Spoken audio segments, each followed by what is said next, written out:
Bonjour Monsieur le Cadi. Bonjour madame. Alors Saïd Ali Mondroa, vous êtes chargé d'études et de recherche au Conseil Cadial et vous représentez évidemment ce matin sur le plateau le Grand Cadi de Mayotte. Le Ramadan commence demain. C'est quoi les conseils du Grand Cadi à la veille du Ramadan? Comment on se prépare? Le Ramadan, ça c'est le mois béni, c'est le mois qu'on cherche tous les jours, on cherche cette relation intime avec son Seigneur, son Dieu. Le mois de Ramadan, le Grand Cadi aujourd'hui, il martèle surtout de dire que la population de Mayotte, on doit profiter de ce mois-ci pour faire beaucoup de prières et surtout on demande que bon Dieu nous amène beaucoup de pluie et que ça soit pas un malheur pour nous, mais ça soit un bonheur, la pluie. Et aussi, dans notre société, on prie pour que la paix, la sécurité, la paix et l'entente, et soit beaucoup de bonnes choses qu'on demande, bon Dieu. Et surtout dans ce mois-ci, le Grand Cadi martèle toujours, et il insiste toujours dans dire que bon voilà, les musulmans, les concernés, les gens qui veulent vraiment faire leur prière et ça soit ce mois passe et avec toute sérénité et tout bien et on prie pour que Inch'Allah que les choses passent bien.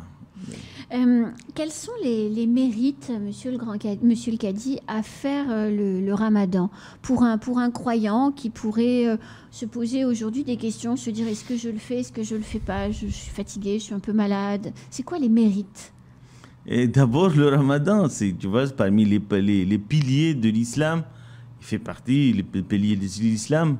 Et les mérites, c'est quoi? C'est que le prophète a dit que ça veut dire toute action que toi, tu vas faire, ça c'est pour toi.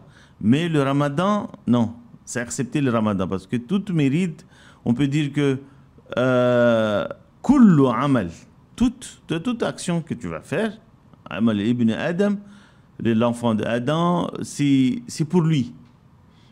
Accepter le Ramadan à Somme. Parce que Dieu a dit à Somouli, le Ramadan, ça c'est à moi. Et c'est moi qui donne. Vous savez, c'est moi qui fait les récompenses, qui donne les récompenses. Alors pour cette récompense, que Dieu lui-même va te récompenser parce que tu laisses tout ce qui était important pour toi, manger, boire, avoir des relations, un homme, une femme, avec tout ce que tu sais, tu laisses et tu cèdes, tu abandonnes tout ça pour ton Seigneur, ton Dieu. Alors lui, il dit que kullu amal ibn Adam là, chaque action de être humain, ça c'est à lui. Accepter le saum, le jeûne, le Ramadan, parce que à saumuli, le jeûne est là, c'est à moi. Et moi-même, c'est moi qui donne les récompenses. C'est pour cela, ça c'est quelque chose qui est... Et les actions dans les mérites, ça double, ça quadruple parce que c'est quelque chose qu'on ne peut pas être... on peut que être sincère quand on veut faire le Ramadan parce que en cachette, si tu veux boire, tu veux manger, tu peux manger en cachette. Mais si tu laisses, tu ne manges pas, tu ne bois pas, et en cachette, il n'y a personne qui te regarde, sauf lui, Dieu, qui te regarde. Alors là, si on le fait, ça veut dire que c'est quelque chose. Le Ramadan commence demain. Pour autant, au-delà de la prière et de la relation qu'on a avec son Dieu, que vous venez de nous rappeler, on vit aussi avec sa communauté, avec ses proches, et on est dans un moment de partage. Comment on se prépare à faire le Ramadan avec au minimum 2 coupures d'eau par semaine? Ça, c'est là, on a dit, dans le Coran, Dieu a dit que c'est وَجَعَلْنَا مِنَ الْمَاءِ كُلَّ شَيْءٍ حَيٍّ. On a fait que dans l'eau, toute chose gagne sa vie. Ça veut dans l'eau. Vous savez, l'eau est primordiale. L'eau est... C'est pour cela, c'est à nous aussi d'économiser, de faire en sorte qu'on ne gaspille pas l'eau.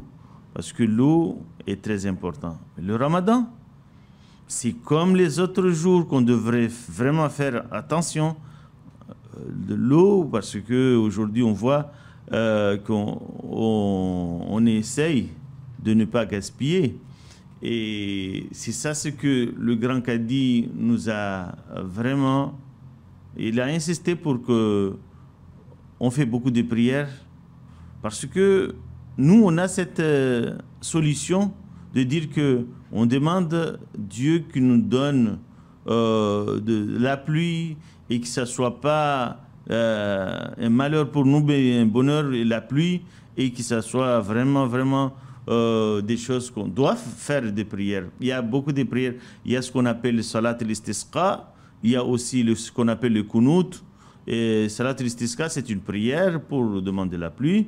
Et c'est ça ce que même le Grand Cadi nous a fait un communiqué pour qu'on puisse faire le salat al-istisqa et aussi faire des kunut dans les prières.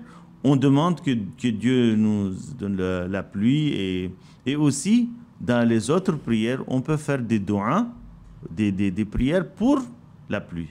Et tout ça, on va profiter dans ce mois-ci de faire beaucoup de prières pour avoir de la pluie. Et je vois que depuis qu'on a commencé, ça fait pas longtemps qu'on voit la pluie arriver. Oui. Et ça, c'est une bonne chose. On continue de faire des prières, et surtout le mois de Ramadan, c'est le mois béni, c'est le mois où les prières sont très exaucées et c'est accepté. Et c'est pour cela on devrait faire beaucoup de prières, beaucoup de doigts. Monsieur le Cadi, les familles vont cuisiner beaucoup pour les ruptures de jeûne en fin de journée. On va recevoir, les tables vont être vastes comme chaque année. Pour autant, l'inflation sur les prix de l'alimentation sur la dernière année, c'est pratiquement 12%, on est à 11,7%. Comment les familles, quels conseils vous donneriez aux familles pour faire face à cette inflation, donc moins d'argent à dépenser, et en même temps cette envie quand même que le Ramadan soit une fête tous les jours? Oui, ça c'est vraiment vrai que le Ramadan c'est une fête de tous les jours, mais il faut aussi se dire que bon voilà, c'est pas le mois de Ramadan, c'est pas le mois de festivités, de manger et de boire et tout. Non, il y a beaucoup de choses à faire dans ce mois-ci. Et si c'est bien parce que on mange en famille, on partage le repas, et ça ce qu'on voit vraiment la bonté de mois de Ramadan. Mais aussi, il faut savoir que on doit aller dans son rythme et aller doucement, et surtout se dire que le Ramadan, ce n'est pas le mois de manger et boire, mais le Ramadan, c'est le mois de recueil, c'est le mois de partage, oui, et aussi c'est le mois où on doit vraiment être concentré avec son Seigneur. C'est le mois de Coran. Ça veut dire, le Coran, c'est là où on a beaucoup de temps, on lit le Coran, comme on voit que le Coran, c'est ce mois-ci qui est descendu, ça veut dire Shahru Ramadan. Le mois de Ramadan, c'est le mois où le Coran a été descendu, révélé. Alors, on le lit, on essaie aussi de psalmodier, de lire avec des tonations, et aussi faire beaucoup d'efforts dans la relation avec son Seigneur. Surtout, sachez que le Ramadan, c'est le mois, oui, on va vraiment essayer d'être proche de son Seigneur, mais aussi le mois, quand on dit que là, il y a les prix et tout ce qui est autour de nous, c'est devenu très cher, oui, mais on va aller doucement, nous aussi, dans nos prières, on dit que chaque fois, la sincérité et tout ce qu'on a, on fait des choses avec notre cœur, c'est là où le Ramadan est accepté. Et comme il a dit, Man sama Ramadan, qui est celui qui a fait le Ramadan, imanan wa ihtisaban, avec sa foi et aussi sincérité, et aussi se dire que bon, moi je fais le Ramadan pour avoir beaucoup de mérite. Là, ses péchés et tout ça, ça va être pardonné. Et ça, c'est quelque chose qu'on doit... Alors, Monsieur le Cadi, il y aurait un village de Mayotte qui aurait commencé à faire le ramadan aujourd'hui, alors que l'institution cadiale mahoraise a décidé, parce qu'elle n'a pas vu la lune, que c'était demain. Comment c'est possible? Je peux dire que c'est l'autorité qui fait que nous donne beaucoup de... On peut dire qu'il nous donne beaucoup des chemins à dire que, bon, voilà, moi, je suis libre, je fais tout ce que je veux. Mais non, non. On devrait rester, parce qu'il y a une autorité religieuse qui est là. Si on est musulman, si on est quelqu'un... Il y a Ati'un Allah wa Ati'un Rasoul, wa ulil amr minkum. Vous allez suivre votre Seigneur et aussi le prophète et ceux qui les décident, les autorités. Les autorités religieuses, c'est le Cadi. Le grand Cadi, quand il a décidé de dire, bon, voilà, c'est ce jour-là, ça c'est à nous de suivre ce qui est.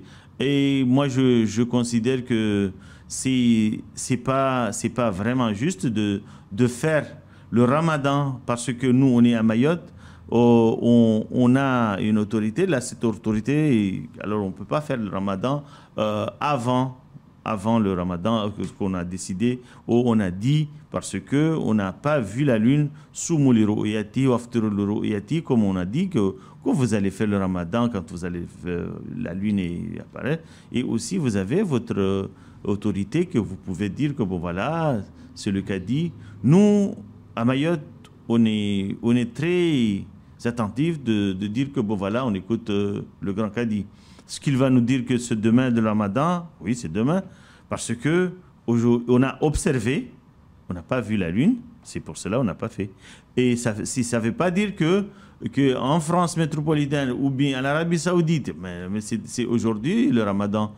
Mais nous, ici à Mayotte, on a observé, on n'a pas vu, on a dit, bon voilà, c'est demain. Parce que c'est comme ça qu'on nous a appris, qu'on va observer le 9e jour. Si le 9e jour, on n'a pas vu, alors c'est 30.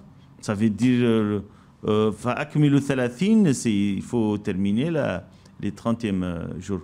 Mais je pense aussi que tous les musulmans de Mayotte, tous les gens qui vont faire le ramadan, la plupart des musulmans sont de même avis de Grand Cadi, ils écoutent le Grand Cadi. Ah, mais s'il y a une ou deux personnes qui font des autres choses, ça veut dire qu'ils sont hors la loi. Ce sont des gens qui n'ont pas écouté, qui n'ont pas suivi les recommandations du Grand Cadi. Et ça, c'est pas bon. Parce que nous, on voit que ce sont des personnes qui sèment des troubles dans le pays, à Mayotte. Parce que si on est musulman, si on est vraiment à l'écoute, là, on va faire le ramadan avec les autres. Alors demain, la période de jeûne commence, c'est quelquefois difficile. Quels conseils vous donneriez aux musulmans qui nous écoutent et qui se disent, bon allez, je commence demain, comment on commence bien pour que ça se passe bien pendant un mois, ce jeûne? Alors, ce que je peux dire aux musulmans, il faut aussi se dire que avant de commencer le ramadan, il faut manger aussi, prendre le sahur. Ça veut dire manger avant 3 heures du matin, 4 heures du matin, on manger. Ça, c'est quelque chose qu'on nous a vraiment... le prophète Mohammed sallallahu alayhi wa sallam a dit que as-suhur, ça, c'est quelque chose qu'on doit le manger comme le petit-déj. Le petit déjeuner qu'on prend, le café, manger quelque chose le matin, c'est ça, mais on le cale un peu, 3 heures, 2 heures, 3 heures, on le cale un peu. Et aussi, se dire que, bon voilà, c'est pas de manger beaucoup, mais il faut manger bien, que ça peut tenir la journée. Et aussi, il faut pas se fatiguer beaucoup. Et je peux vous dire que s'il y a le maghrib, si on le mange quand il y a les 18 heures, la prière de maghrib, Ça veut dire à 18h, 18h30, on mange. On ne laisse pas jusqu'à loin comme ça, 20h, ou bien on mange, non, 19h, 20h, non. 18h, quand il y a le temps de rompre le jeûne, on le fait. Et on essaye aussi de ne pas se dire que bon voilà, ça c'est une journée exceptionnelle, mais c'est quelque chose que comme tous les jours qu'on mange, et on essaye de ne pas se fatiguer dans la tête en disant que bon voilà, aujourd'hui c'est Ramadan, il faut que je fasse quoi. Non, on se calme et les choses vont aller très bien. Et aussi, vous savez que vous faites ça pour votre Seigneur, alors lui, il va vous récompenser. Et nous aider. Et nous aider à faire le Ramadan, oui. Merci beaucoup, Monsieur El Kadi. Merci et à à très vous, bientôt. madame. J'espère que vous reviendrez pendant le mois sacré pour nous donner quelques conseils au fur et à mesure. Oui, je vais venir. Quand vous allez m'appeler, oui, je vais venir. Eh bien, je le ferai. Inch'Allah. Merci beaucoup. À vous. C'est la fin de ce temps de parole. Tout de suite, et bien la suite de nos programmes.